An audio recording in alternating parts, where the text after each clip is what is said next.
So we have these per se standards. But there's a real trend, because these per se standards, like I said, they have their critics, like me.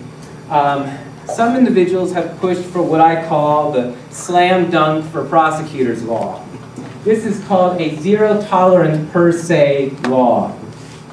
This says that if you operate a vehicle with any detectable level, anything they can find of an illicit drug or that drug's metabolite, whether the metabolite's active, whether it's inactive, doesn't matter. If that's present in their body fluids, if it's present in their blood, if it's in their saliva, if it's in their urine, you are per se guilty of driving under the influence. This is almost impossible for a prosecutor to lose.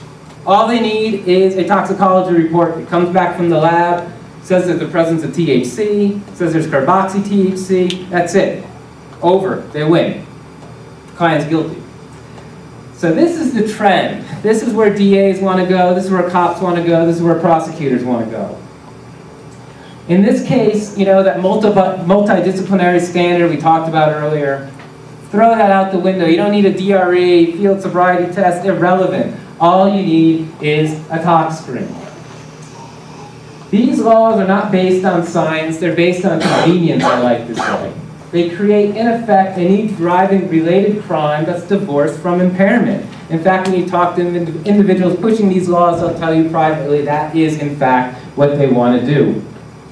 Under the strictest interpretation of the law, a motorist may be guilty of DUI even if the defendant is no longer under the influence. You may think I'm joking, you may think I'm being hyperbolic. We're going to talk about Michigan in a little bit. We're going to talk about what the Michigan Supreme Court said, and they talk about just this issue.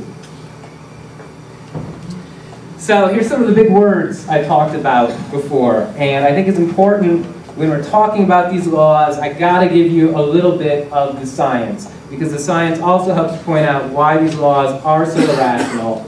But it also helps you, if you are in a state that has an effect-based law, that hasn't gone this other route, to win these cases and oftentimes make the police and the prosecution look like fools. Okay.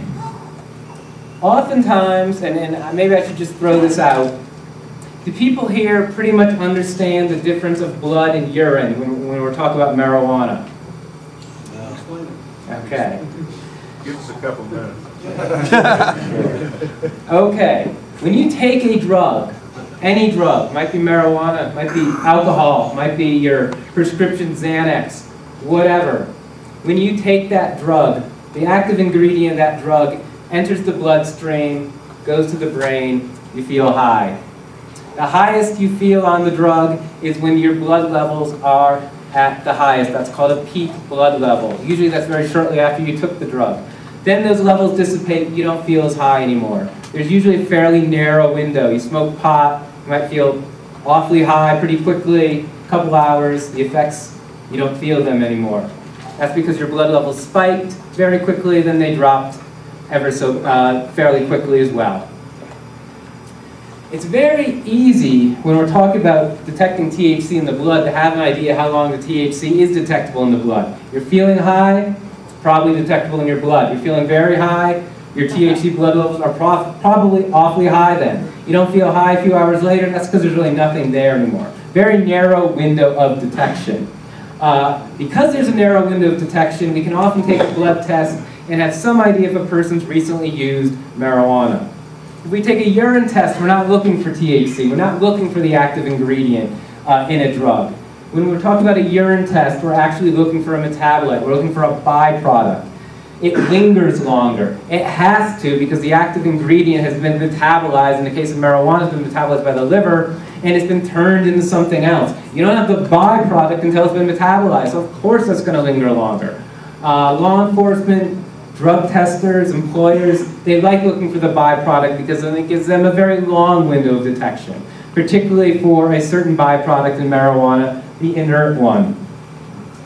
So, when we're talking about THC in blood, we used to think, based on Marilyn Houston's and other people's work, that if a person used marijuana and you tested their blood a few hours later, You wouldn't find THC in their blood because it has this very narrow window of detection that corresponds literally with the high. If a person was to orally take marijuana, there's a different pattern, and yes, there would be THC in the blood longer.